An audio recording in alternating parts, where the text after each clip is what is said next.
Okay. Okay. Hi, Ian.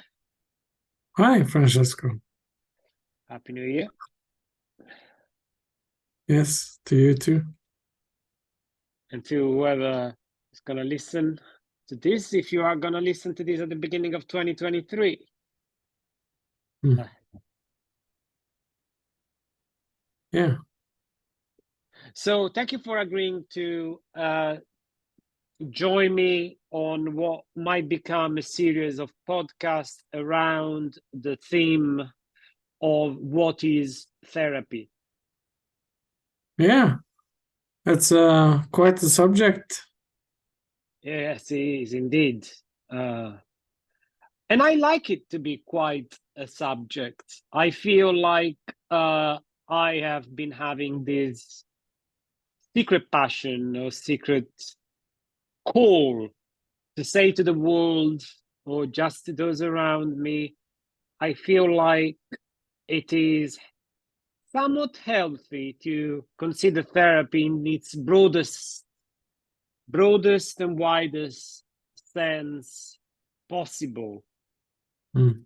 Just because when we do the opposite of that and we narrow it down and it's like the CBT approach, the person-centered approach, family constellations, IFS, they're all great so long as we don't become a sect following the Mm. rules of that specialization, Mm. therapeutic specialization. Yeah. Yeah, I guess it's not it it can become quite a sectism if we are not broad enough. I agree. I guess different methods work for different people, depending on how their preferences, I guess. Yes, and just what comes to mind is, oh, also, sorry, on this occasion we had a pre-chat, but Okay. we seem to be on the same page about if we're gonna do this again, if it's gonna be a series and we continue the exploration and the inquiry on what is therapy, we Mm. would like from now on for that particular series Mm. um, uh, not to prepare, not to meet beforehand, so that our meeting retains the freshness and the rawness and the spontaneity of a therapy session. Exactly. Yeah. But we show up with, yeah, as you say, unprepared and a willingness to explore, I guess, and to see what can emerge in this dialogue that we're trying. It's a big endeavor. I feel already humbled by the theme. Like, we, it's so many things to say about it, I think. Yes, I guess it is humbling, and I wonder why I don't feel humbled necessarily right now. And I guess the reason is that I've been I so often think about this subject that this becomes so familiar. But it is, if I think about it, yeah, the endeavor of exploring all its ramification, it's huge. Hmm. Um, It- I I- guess what I like to say about humility yeah, is that perhaps what is therapy is an inquiry that this series would certainly not even begin to exhaust. yeah. I think definitely you're right about that. It's I'm curious if we, because I know for me I can go out and about in different directions. So maybe if we try to make a kind of scaffolding of how Mm. we generally think about it before we start to like look in other Mm. perspectives, just like how do we usually relate to the word itself, therapy? If we can make something a general perspective before we start to explore other perspectives, maybe. Sure.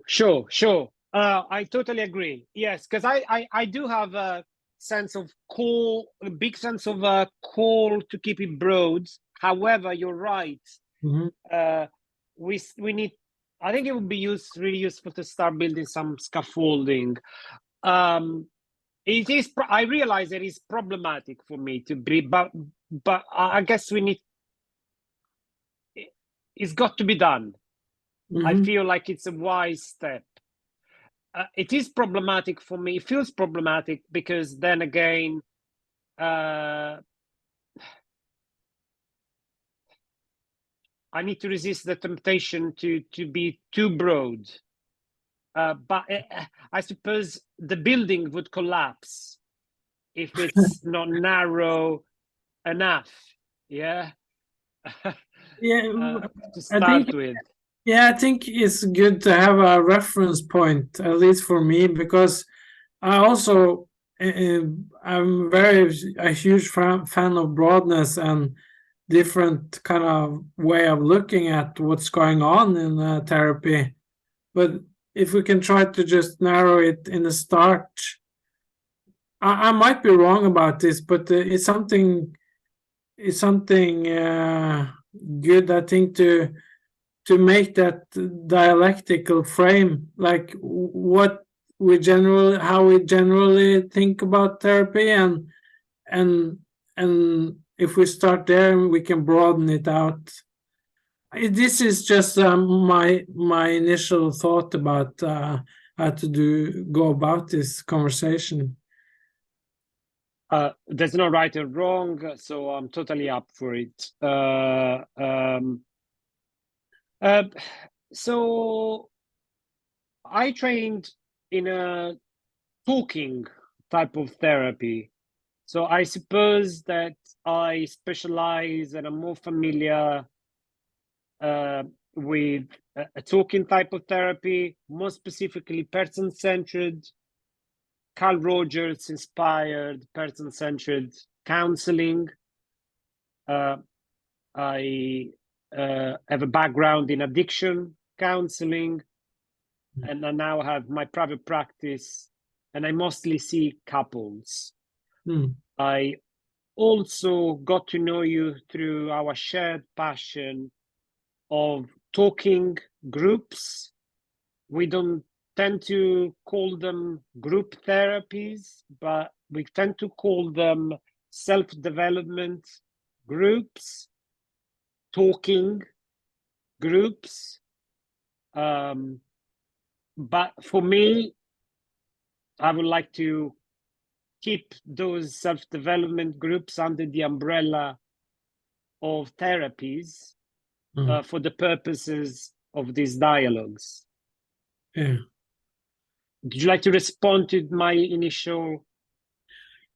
I'm kind of yeah. It's I think I would frame it like the group where we met. The groups of self-development can have a huge therapeutic effects without being explicit about the therapy part. And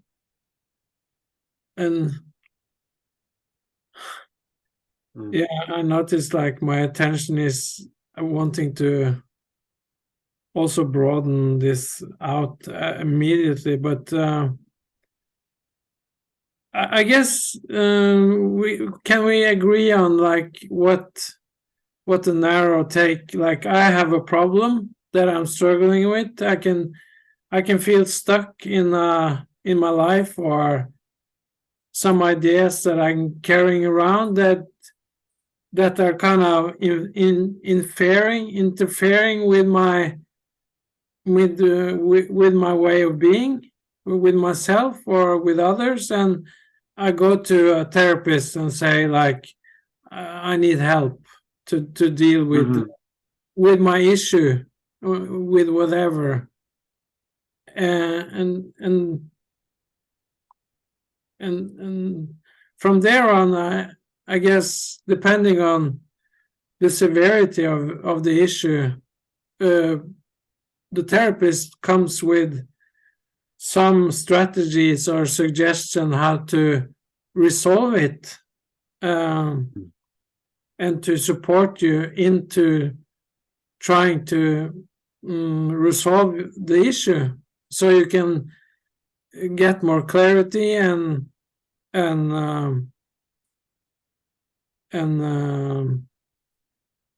and relate to whatever the issue is in a better way than you're currently doing. Is that the general? I'm not a therapist, I have to say. Oh no, you saw my expression and you saw me pensive, but no, I've just been feeling pensive, but I've been listening to you and I'm in agreement with you. I'm just thinking that perhaps if I say up front that I feel that therapy is life, then I make the step of keeping it as broad as as feasibly possible, and then I feel better. I realize that by saying that I feel better, because there's a part of me that feels that in the isolation that that inevitably Western societies bring about after urbanization and industrialization and all the philosophical individualism and capitalism and so on and so forth, with this separation from the tribe that we spent most of our historical existence with as human beings. I suppose if I think about the tribe therapy, apparently there used to be a shaman that were figures that used to go between tribes, were the in-between tribes type of figures. But I don't know if they fulfilled. They were probably the closest as a therapist as you'd get for most of our historical existence. So would you go and see him when you had a problem? So I suppose I think you are doing a good job to address what therapy is today in the societies we live in. And it has become a service you pay for unless you go to somebody who does it voluntarily. So it sounds like when I'm listening to you, Francesco, right now, I hear it as therapy is something we need because we live in a highly developed, very individualized society. And if our society, like you were making a historical frame or story about, like, before we didn't, if we had a problem, we didn't go to a specific person. Maybe a shaman could help us, but also the notion of the tribe that has kind of disappeared is why we need therapy, in order to cope with ourselves and our complexity of roles we're trying to fill with work and family. And without having that tribe, therapy seems to be what we can do in order to cope with the complexity, when we don't have that that fundamental sense of belonging. And is that, did I hear you correctly? Yes. And to me, what confirms or what makes that more plausible for me is that when I come across societies that are more traditional in terms of still being very familial or tribe-like, sort of Southern Asians, when I come across people from the Southern Indian hemisphere, in my work, I still get a tendency, oh, we don't normally speak to a therapist, we keep it within the family. I suppose in previous years, I used to feel somewhat patronizing about that approach, and it's like, okay, you're following what the paternal figure, the patriarch. But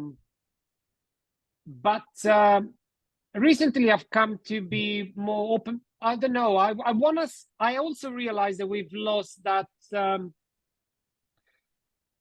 ability to carry on the tradition, generations over generations, and we seem to live in the West in a society that where the wise old people are not necessarily consulted or trusted. So we need to go to a professional, and that seems to be more correct than trusting your father, your grandfather, your uncle. We see in the West, I used to feel like, well, why would you want to trust them? They might have an agenda. They want to boss you around. They want to exert their power over you because you are their son. And so going to a therapist seems to be, okay, I'm going to somebody who's not connected, impartial. Yeah. But is it better in any way? If the was a better, you see what I'm saying? Yeah, I think so. It feels like you're making a distinction between how it used to be dealt with our issues and the change about like the bias that the closest people to you are kind of biased in some way, and maybe that itself can be limiting of and not matching what you really need because it's too close, and maybe it's outdated, the perspective they come with. And I also see this in the in the light of the hugely fast-paced development in Western countries. Like I remember growing up with, I didn't have a cell phone, Now children from the age of 2 is computers and screens, and like we have all the information available at any moment. And so it's something about the experience. Maybe I'm losing track, but no, I'm following you. I think that is something that the level of complexity and the opportunities of, we have so many options to choose from, and there's a certain, that brings in a certain overwhelm of like where to go and how to be, and we can go everywhere in the Western. I think that's kind of why we need therapy, the overwhelm of options. And we can kind of shop for new partners, we can shop for much, like everything we don't need, and we can get lost in the everything we don't actually need. How about like friendliness and kindness and connection and talking like we're doing now, trying to figure why do we need therapy, what is it, and why, how do we come to this point of, and why do we want to broaden it, the notion of the therapy? Why do we?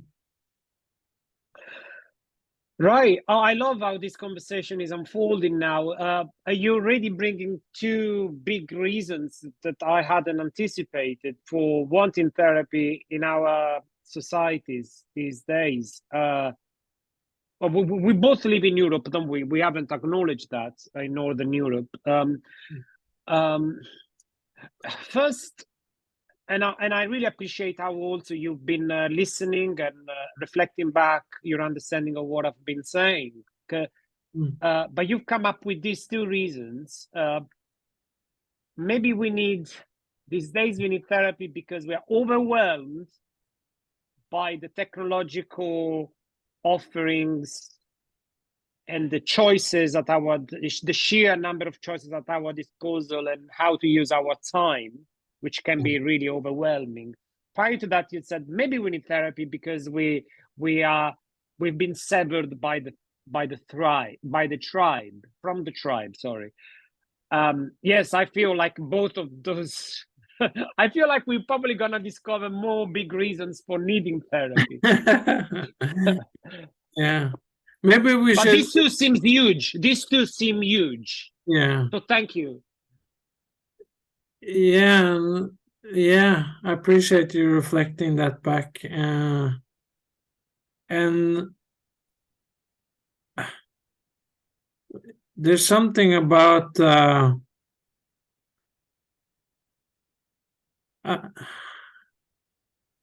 there's something in here to, if if that's the kind of why we need it, and I have this urge to kind of zoom in on what's going on in a therapeutic process that might be working, like the kind of nuts and bolts in the, if we zoom in from the big, maybe we have discovered some of the whys, and if we go into like what is it actually, what's going on in the, that's a Right. proposal to No, I totally agree. I like conversations when a lot of big topics are put on the table. It feels like we haven't decided, we haven't agreed on doing this, but it looks like we put on the table big things without finishing off at all what was previously put on the table. And I've come up with therapies like and the tribe, which is very audacious of me to talk about history. I've thrown these big things on the table. You have also adding this. How about we take a brief look about the content of a session? Why not? Let's do that. I mean, I am familiar with talking therapies, and if it's a one-to-one or a couple of family session, it tends to be 1 hour. Sometimes for a one-to-one, you give 50 minutes, but that's mostly because counselors or therapists need to start at o'clock. So let's say approximately 1 hour for a one-to-one or a family therapy. And then for groups, it tends to be 90 minutes. What's in your experience? For how long? 2 hours sometimes, unless you go for a weekend event, which is maybe 7 or 8 hours per day, plus breaks. Yeah, that's the kind of practical frame you're Just the making. duration. This is just for the duration. Maybe you want to add something about the content.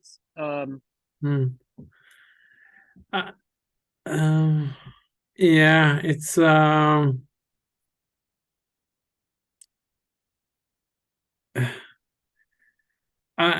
I think I'm kind of there's something like, if the notion of connection comes to mind, like if I something about disconnection and connection in how can I connect to myself. I imagine that's also the sense when you have some issues, that you don't feel connected to parts of yourself, and that's kind of where the therapist can show interest in where you feel stuck. I'm just trying to like zoom into what is actually going on in a therapy session. I'm not sure if this is like something, but I have received therapy over a number of years myself, and I usually, that was kind of where things didn't work, that I felt alienated to my own sense of being. Like there was something that was constantly like pressing, that I couldn't get out of. I couldn't kind of resolve myself. So I had to, at some point in my life, get help to try to resolve it. I think to be a little critical about how it's usually offered in a county context, like the healthcare system. There's it seems to be an expectation that you can, if you have some issue, that you can kind of think yourself out of it by framing it differently. And it's something, it's very top down, and it tends to not be doable if you're in a bad state, that you kind of have these expectations directed at you, that you need to figure out a different way of thinking. That seems to be a new level of overwhelm in my experience, and it's not very helpful for a lot of people. They feel like, I have to get this task that I have to perform and help myself, and it usually, a lot of people, and myself included, felt it like it was if I'm failing at this too. If you're depressed and you're failing at another thing that's supposed to help you, then you're done. Like, and that's what they usually offer. I couldn't agree more. I'm not sure where I was heading. I'm a little. You mentioned the healthcare system and the experience as a client of the healthcare system, and very bureaucratic activities that you are required to engage with, such as questionnaires, with standard questions with absolutely everyone. So what are you as a person? It sounded like not very personable, the experience. Yeah, it's a very, like, throwing some crumbs and see if it sticks kind of. That's my experience. And if this doesn't work, we don't have anything for you. Like, and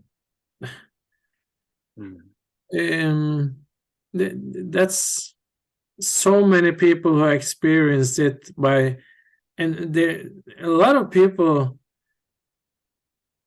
the biggest loser in this game is the people who don't have connections to a broader sense of a network, like friends and resourceful families, or if they're desperate enough to reach out into the big world as how we met, like, or and take a chance on like other options than the traditional cognitive psychologists, like I guess I'm just, it's time to, if you said earlier therapy as a way of life, like if you just frame it like that, everything is possible suddenly. So and that's the power of framing. And I tend to get a lot of new frames and perspectives in just connecting with others, and suddenly I can get an insight. Wow, maybe I can help myself. Maybe the traditional therapy, how they're offered, maybe that's not right. Maybe it's outdated, and all the how the society and the individualism is kind of doing the same thing. Like, where is our common sense of shared reality and humanity in that picture? And you were saying earlier that it tend to be isolating, and that's kind of the opposite of what we actually need. If we see it as from a holistic perspective, what do a person actually need?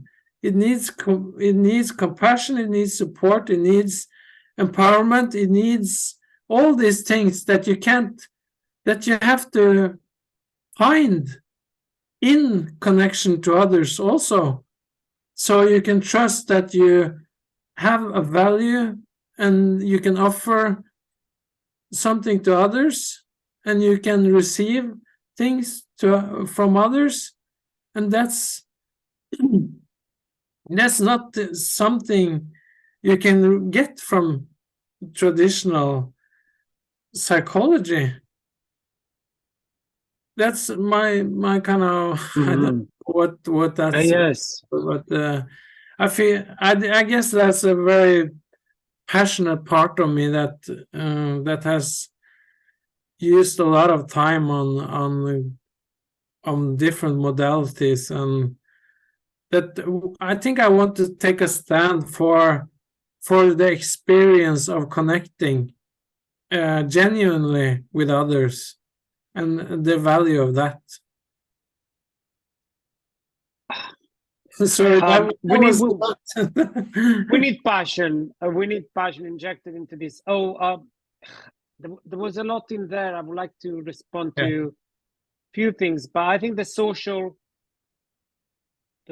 thing about the experience, what as a country that collects money from taxpayers, and what do they provide through the national healthcare system. I've been living in the UK for half of my life, and you are based in Norway, right? And these two countries have a good reputation for the national healthcare system. And I worked in health and social care myself for 11 years, mostly in the drug addiction field. So I worked with the most deprived classes. They had issues of mental health, addiction, you name it, social service involvement, losing your children, and rape. And over the last 5 years with my private practice, I've actually been working with people that can afford therapy. After I feel like I've been on quite a low pay job for 10 years in the health and social care. There's so little money for those who deliver services like I did, and for those who receive services. So as a result of that, I'm now working with mostly middle class people in order to pay my mortgage. So it just feels, as a society, that okay, you can afford therapy and you don't have to go through the hurdles of the national healthcare system, which even in the most developed countries in the West it seems not to be too great, Hmm. to put it mildly. Yeah. Yeah, and like in that perspective, also what comes to mind is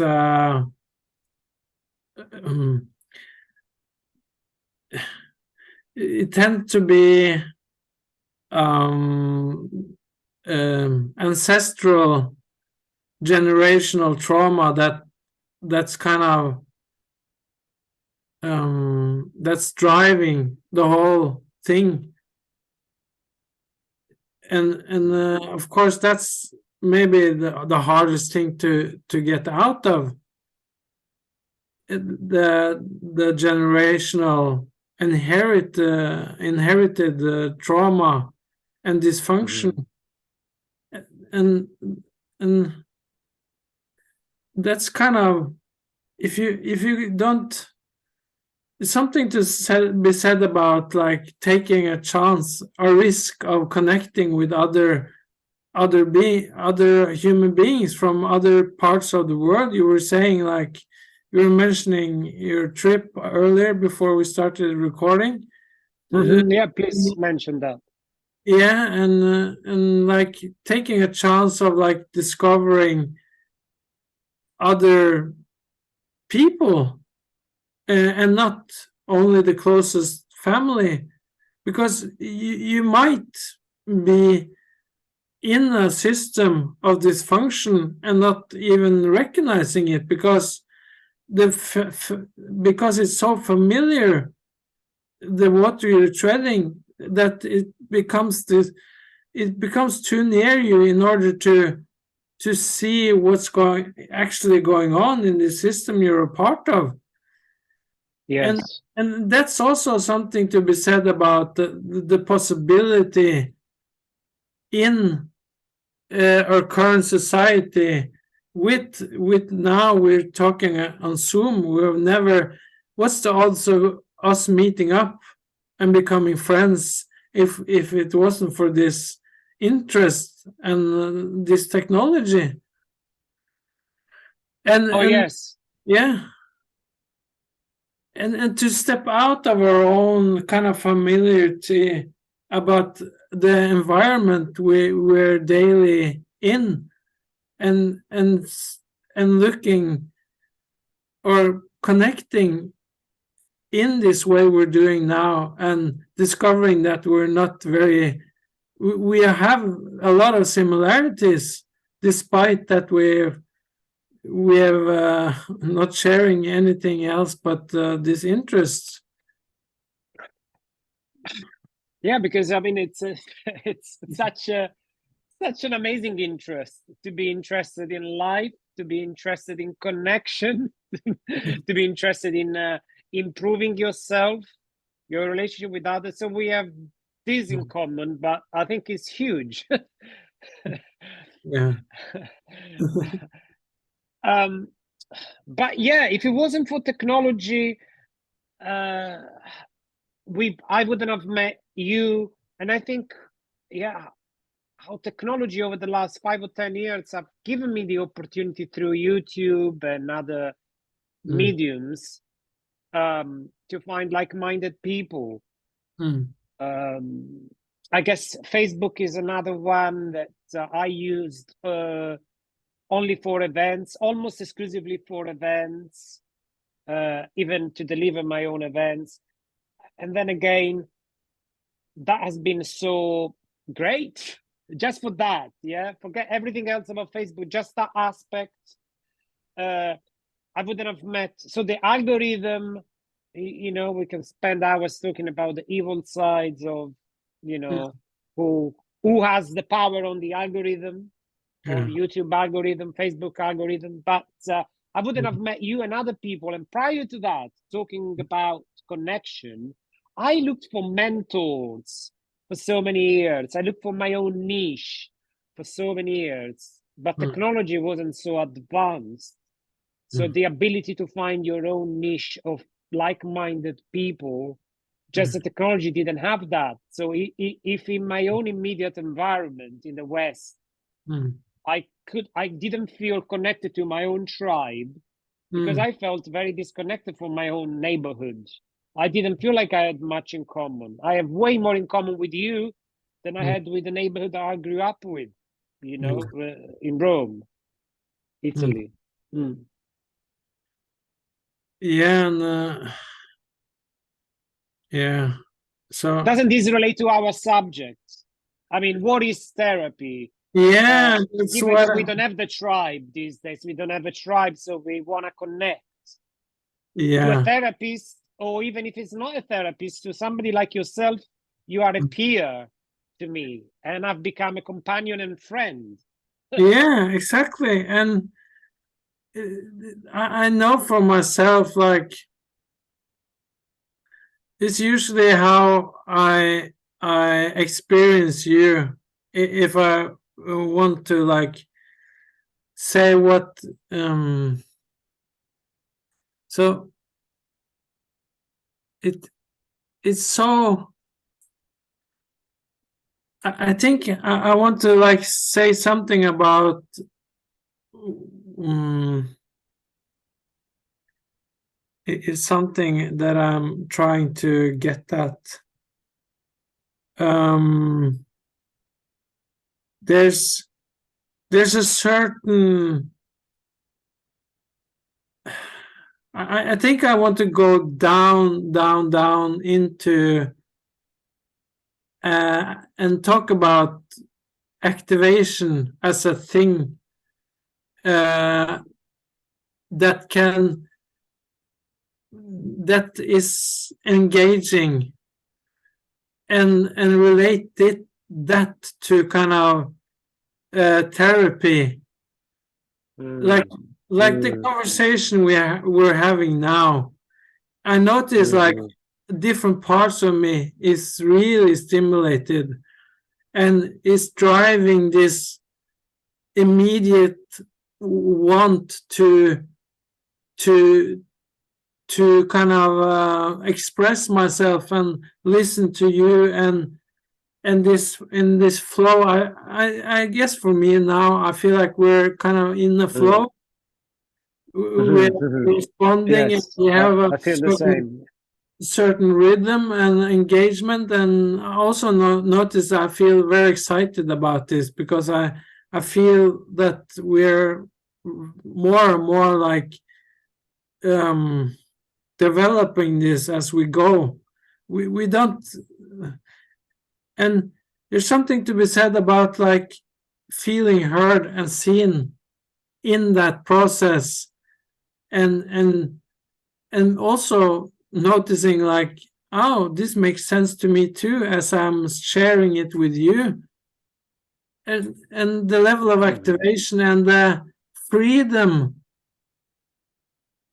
and building this conversation mhm.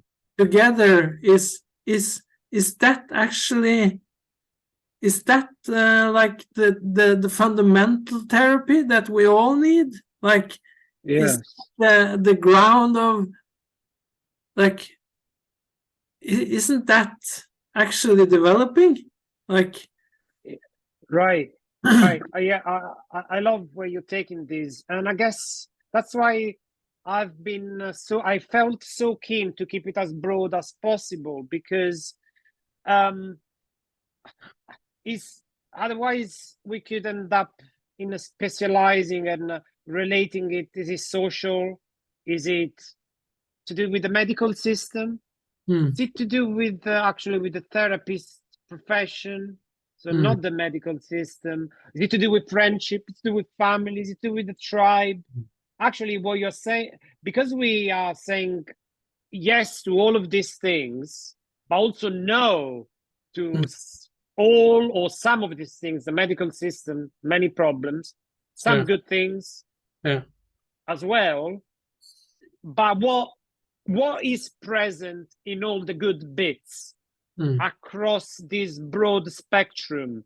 And I feel like you are nailing it now. You are saying, well, the common denominator is that there is a connection which facilitates an activation, a stimulation towards a sense of flow, where two people are engaging with each other and are listening to each other and reflecting their understanding to each other.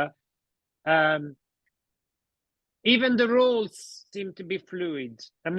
Are you the therapist now? Am I the therapist? But we are finding this therapeutic. I am. Yeah. Are you? You seem to be saying that you are finding this pleasant, right? Very pleasant and engaging and enlivening, I would say also. So, and I that's also it's not, when I know with myself, if I go in the same patterns, I have this, like, I become dull, my senses become dull, and my connection with my body can kind of be numbed out, and like, if I, and this is the opposite. I have to engage, and I have to pay attention, and trying to make sense of what you're saying, and trying to notice myself at the same time. And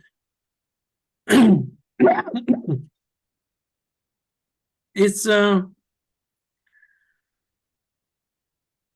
I think to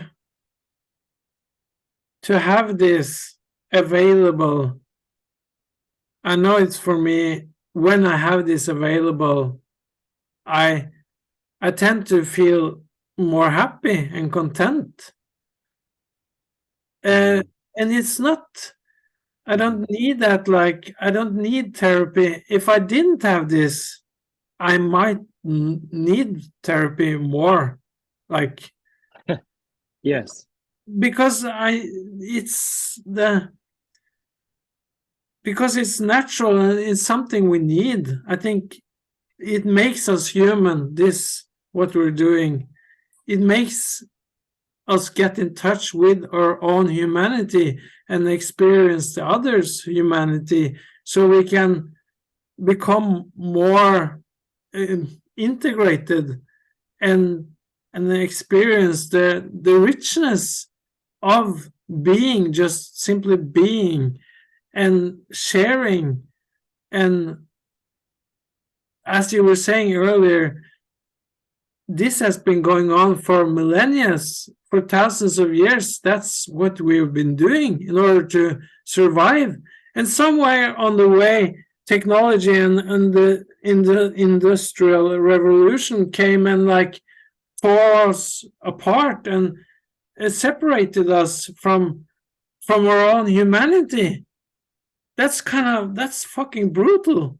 And look what that has done with our climate and everything, the nature, connection to nature, and we're kind of destroying what our foundation for life. And so, therapy or not therapy, or this is what we have to do in order to, it feels like a calling when I'm saying it now, like we're called, we have to take responsibility, and we need others to do it and to stay on track, because we have parts of us that are really just like to be comfortable and just go into survival mode and isolate and just eat and drink and everything. We have these parts of us too, but yeah, that was a long track, but inspiring one though. I'm still in the flow. I'm still very much with you.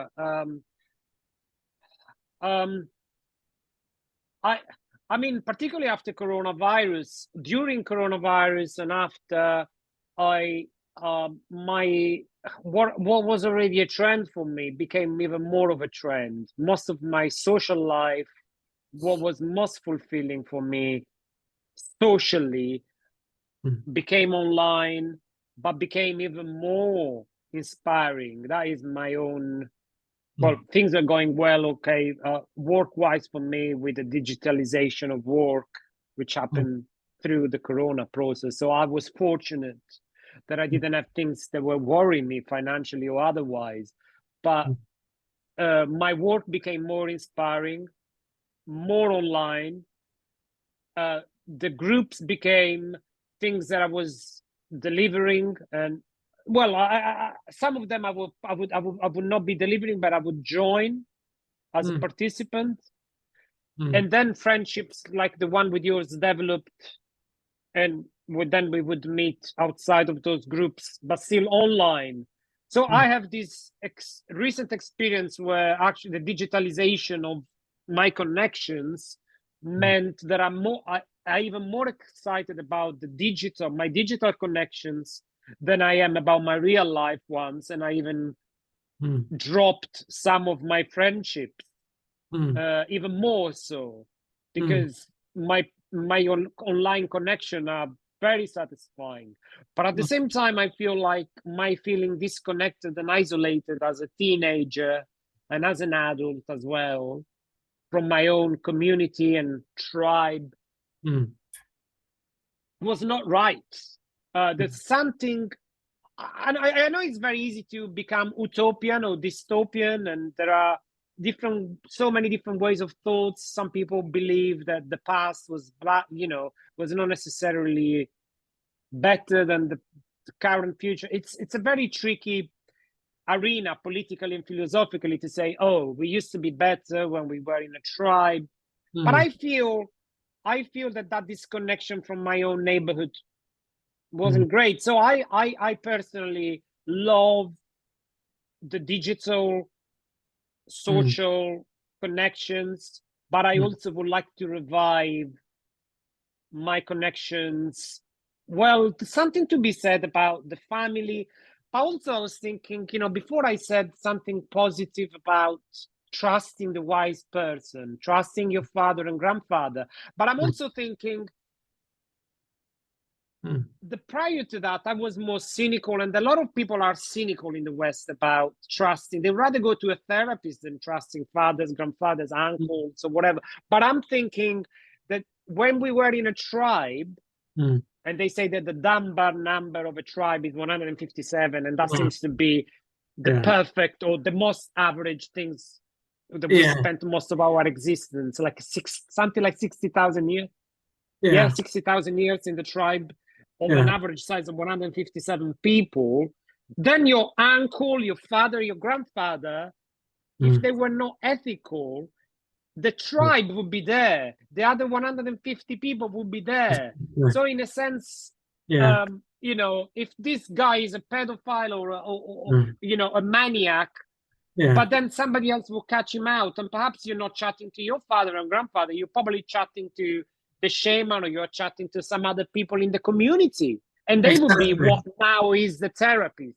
Yeah, and that's also, it's self-regulating, that number of individuals. That's why it's been been so many years in that kind of tribe formation of that number of individuals, because as you're saying, it's regulating itself. So Sure. you get what you need. And also, as I was saying, the need for being heard and seen is not, you feel a part, and you have belonging, and you are recognized for a person that you are, instead of like the opposite, of course, is the current culture, where we can live in big, huge cities, and we can go through life in extreme form without even knowing our neighbor.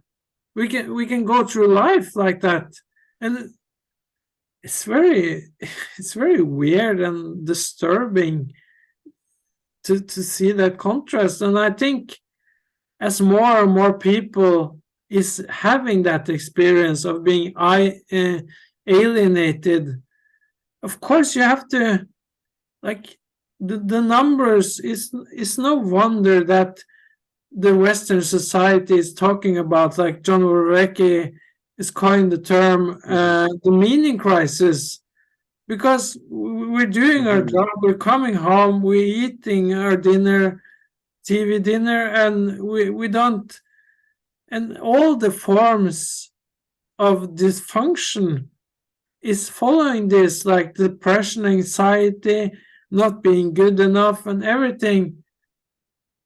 So it's no wonder that happens, I guess I'm trying to say. And it's no wonder that happened.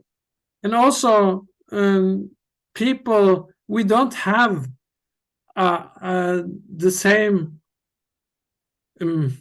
connection to religion as we used to have, because we're still in that scientific wow age that everything has to be calculated and measured, and if it's not measurable, it doesn't exist. Like, that's the cultural frame where we're suffering in, I would say. And, like, I'm curious how you see the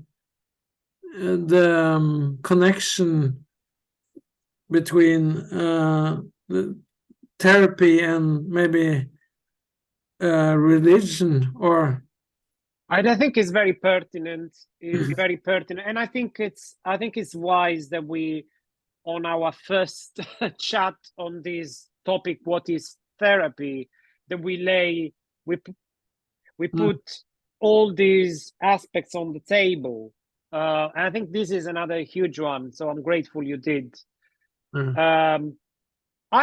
Well, recently I find that I am most attracted by thinkers, philosophers, thinkers in general, let's say, that remind us the literal meaning of religion as religare in Latin, to connect, to bring together.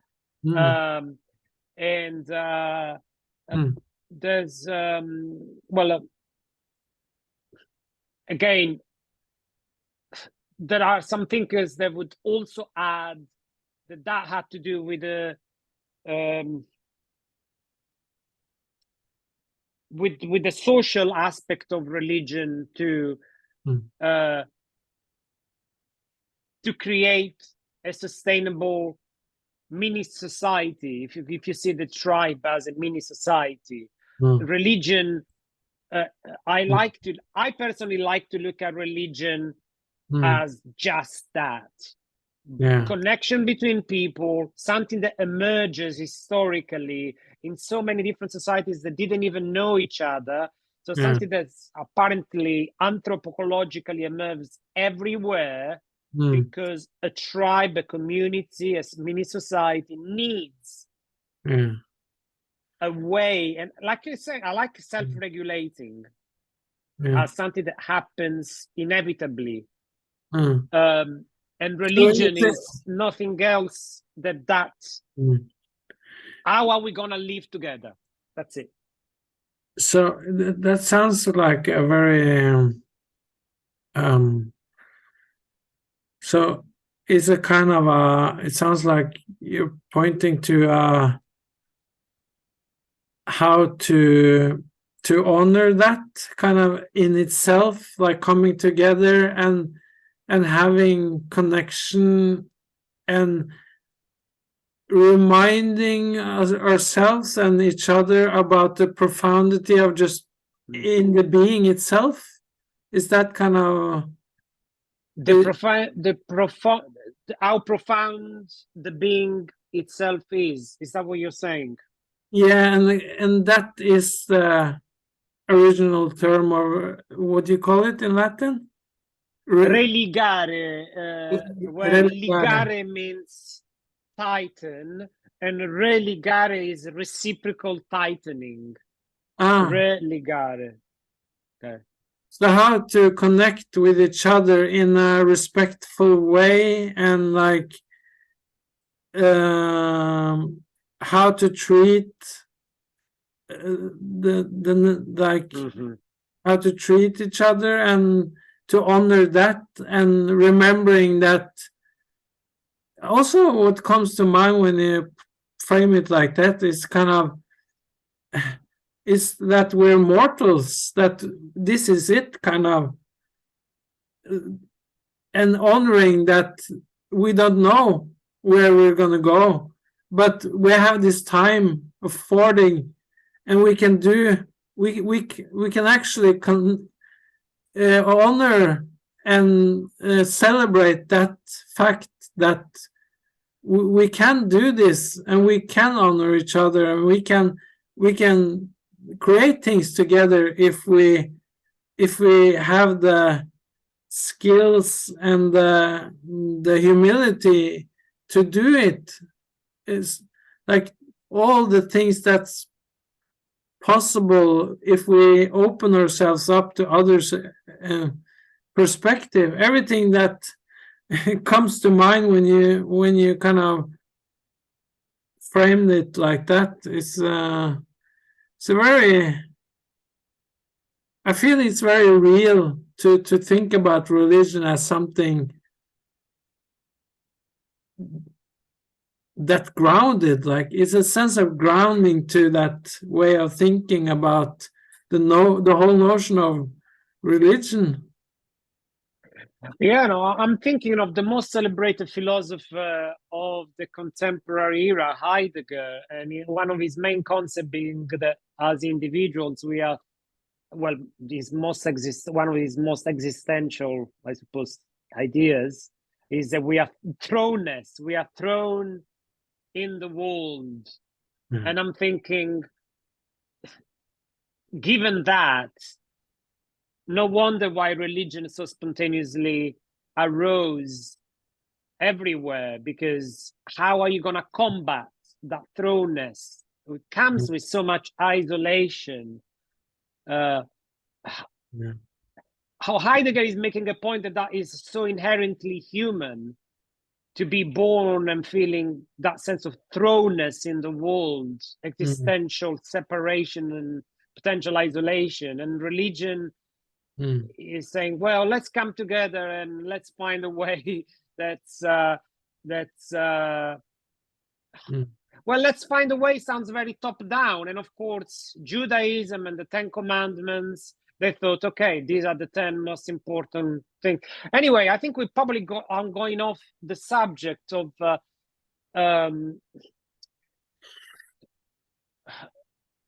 the therapy being in that need for connection, whether within the tribe or in modern society. How are you gonna fulfill that need in modern society? Yeah, and I was thinking about yes, that need for connection, and it's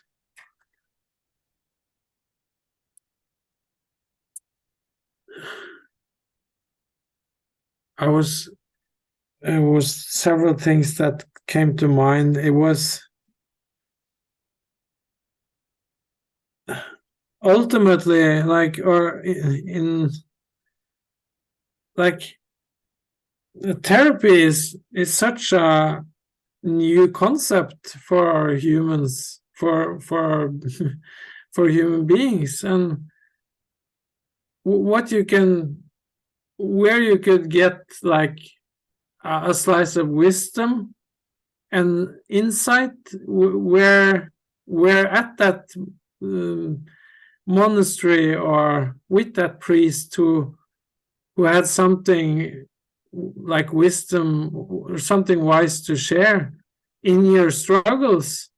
And that was kind of, and suddenly because of development and secularism and consumerism, everything that was grounding for us in a sense of wisdom and guidance was suddenly just taken away.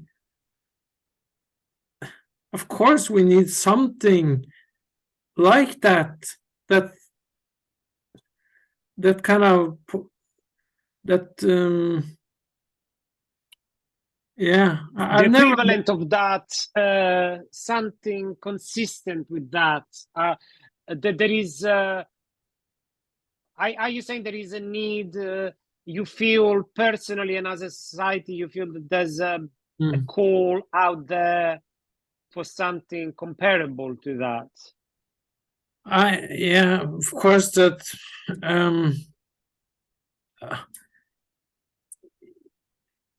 I think definitely is a big yes, that we need something, and like we've been talking about. I'm just realizing or recognizing that I've never made that connection so clearly before just now, that therapy is a kind of a poor substitute for what was going on for just some generations ago in regards to religion and monastery. And you were talking about this just before we started to record, the idea of a digital monastery.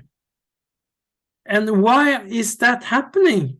Like, maybe people are fed up with going to therapy and trying to resolve it. Maybe it's you have been wanting to broaden the notion of therapy since we started, and that was also, as I understood, your motivation for doing this. And it's like we have to go back to basic. Like we can't just go. We have to make this sustainable, and maybe just therapy in the traditional sense is not the answer, because connecting and being curious about life and existence and everything involves more than I'm going to talk to this guy for an hour, a couple of weeks. Like, maybe that's, yeah, I guess. Right. It's so fascinating. You see, it took me years to buy into capitalism. I was brought up in Rome, Italy. I was born in 1975. So my developing years were the 1980s and the 1990s. But Italy was the most communist country outside of the Eastern Bloc, outside of the communist bloc, as in terms of what I mean by that, in terms of state-owned companies. So Italians, because of that, and because of our history, recent history as a United Nation of less than 200 years, had a very strong anti-capitalistic, well, also because we're Catholic in Italy, is the main religion by far, although it's quite a secular country. But yeah, it took me a long time to buy into capitalism. But these days, over the last 10 years, it accelerated since I came to London. I started to see capitalism much more into something that has so much potential. So just to say that you said yes. If you ask me, is therapy a poor substitute? Most of my life I would have said yes. Now that I've bought into capitalism, I could say I can make a compliment to capitalism and say, well, most people tend to have a a crisis at least once, whether it's a midlife crisis. In my case, I think my main crisis hopefully will remain the one I had between age 17 and 30, when I was probably suffering from depression for like 13 years. So those would be the years where the therapist, for the lack of a better word, would be the figure, the specialization that made more sense. But I feel like we step in and out our crisis, but we need therapy all the times. That's the point. Not only when we are touching rock bottom. And I agree, and I can relate to that same kind of narrative that you were talking about. I didn't know I was depressed at the beginning, but I'm not going to go into my story, but I'm just saying I can relate to that need, and I had a big need for therapy because I didn't know that I was suffering from a dysfunctional system. And I'm not saying that to blame my parents at all. I'm just saying that they had their own issues that they struggled with. So, a product of that was, of course, I needed therapy. It was something else that came to mind. That I think I think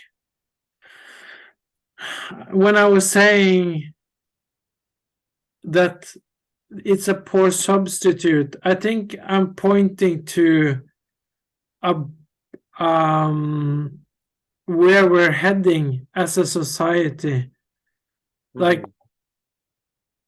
And it's something also to do with that's very spot on, I think, at least how I see it, in doing the personal development work as we are doing together and with others, different people with different modalities.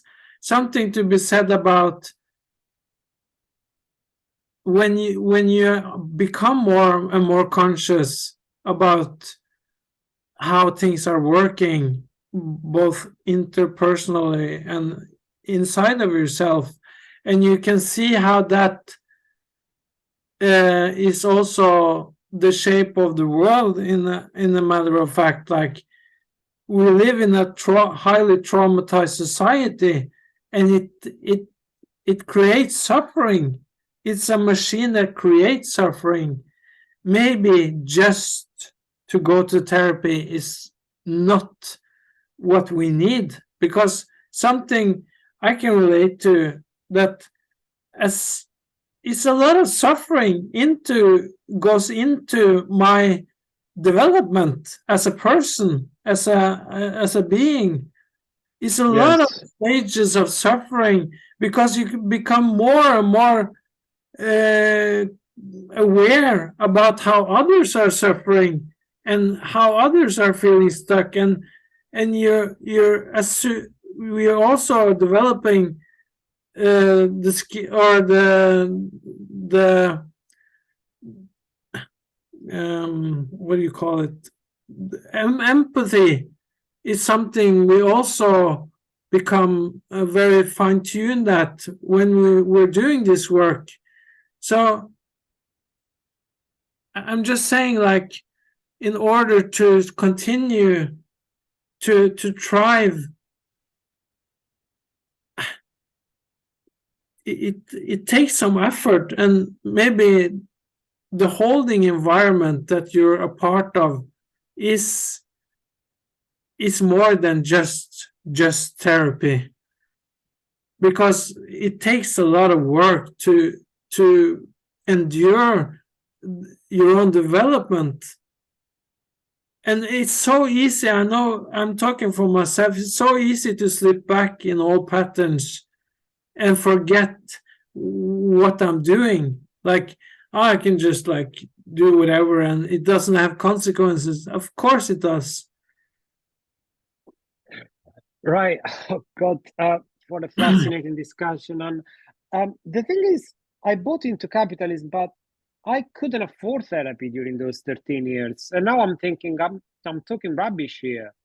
And no, so capitalism is the marketplace which creates all this profession. That's what I was trying to say. The biggest compliments I can make about capitalism is that the marketplace creates the therapists, the guy or the woman who organizes self-development groups, the meditation teacher, the guy who, or the person or the enterprise that takes you to India to acquaint yourself with those practices. And but unless you can afford, one, you can afford, and two, I didn't have the information. And likewise, I met so many clients of mine over the years that either because they felt, am I going to be given a label by going to a therapist? There are so many obstacles. And I feel like even more than a therapist in today's society, lots of individuals who feel so isolated and don't know how to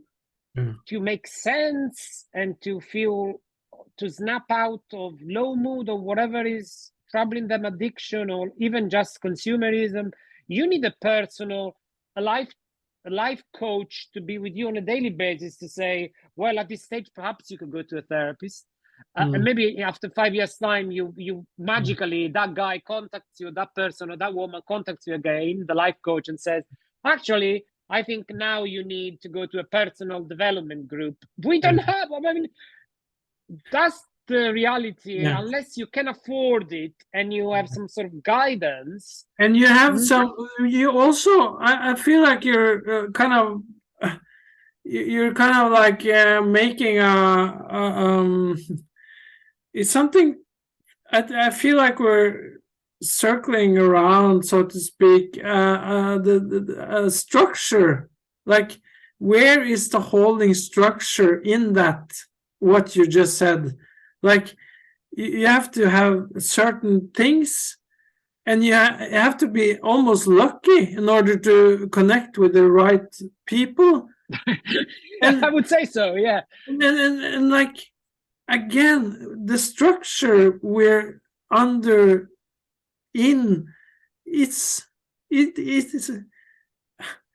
isn't a structure. Like, it's money, it's luck, it's, oh, maybe I find something who can give me some advice, and like everything. I'm connecting this back to religion and the kind of the structure that was available for us for just some generations ago, and now we're isolated, we're depressed, and we don't have that structure of holding, we don't have that belonging. Like, I feel like I'm making a statement like every time it's something that's lacking, like, and that we need in order to go forward in a healthy way. That's kind of what and I need it also for myself, as a person. That's why I'm doing all this that I'm doing. Like, and I want to continue to doing it, and I'm keep working to be a little personal. I'm trying to structure my day as almost like completely rigorously, that I'm gonna do this work for half an hour, I'm gonna take a break, and I've made this huge like Excel sheet that I'm gonna be completely rigorous, so I stay on track. And that's my sense of, I'm trying to make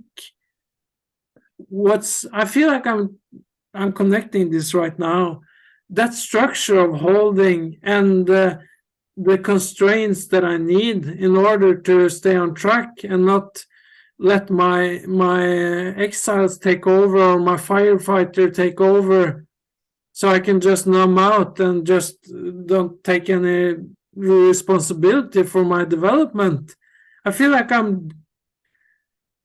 because I don't have that milieu or that container available in a physical way. I'm trying to make it myself, and that's very, it takes very much effort and discipline.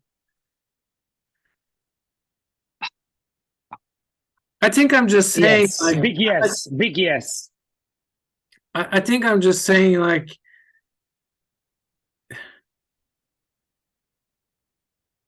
it's, I was using the word substitute earlier, that therapy is a substitute for things we actually need as human beings that we can Yes. cultivate, and I'm trying to do the similar without the institutions that was available before, and so my big wish and my longing is to have that available in a physical form, like.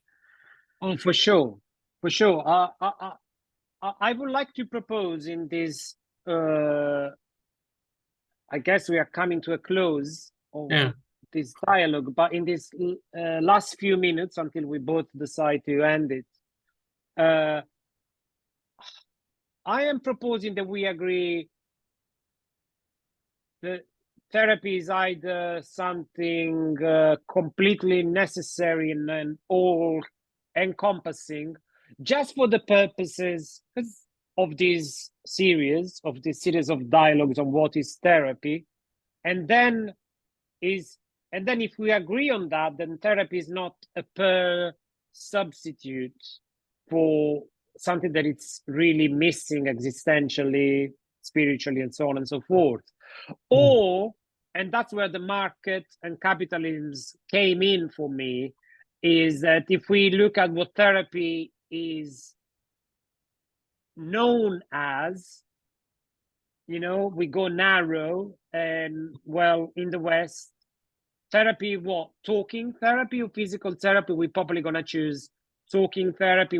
If we were to narrow it down, both of us, we are interested in mostly talking type of therapies. At least that's how we know each other. I don't join you when you do meditation, which is another interest you have. Yeah, we can narrow it down and say, yeah, talking therapies, person-centered, maybe whatever. We can narrow it down and we can get our cup of tea of talking therapies and what's the right relationship between therapist and client. Yeah, we can do that, or we keep it very broad and say, well, therapy, what is therapy? As in, what is connection between human beings? We could be using so many words there. What is religion? What is a healthy tribe? Yeah. Yeah. I guess we are deciding and agreeing to say, what is therapy? Yeah. And we are keeping an open-minded of what this bloody therapy is, right? Yeah. Yeah. Yeah, sounds very much like a good place to stop and to frame it like that. I liked how you summed it up, and it's so much to talk about around this also, like presence and openness and awareness and everything that goes into a sense of connection. I feel like that's it's so much here that we can expand on. So I really appreciate your inviting me for this. This has been very yeah, engaging and energizing to be with you. So I appreciate it. Same for me, my friend. It's I feel very energized. and we built some scaffolding for such an incredibly broad subject. Yeah, yeah, that's great, really great. And hopefully the listeners will be open-minded and kind enough to give us the benefit of the doubt. I feel like we are approaching this with humility, given the task at hand is immense. Yeah, I hope so too. Be kind. To be continued. Yeah, great. Looking forward to it.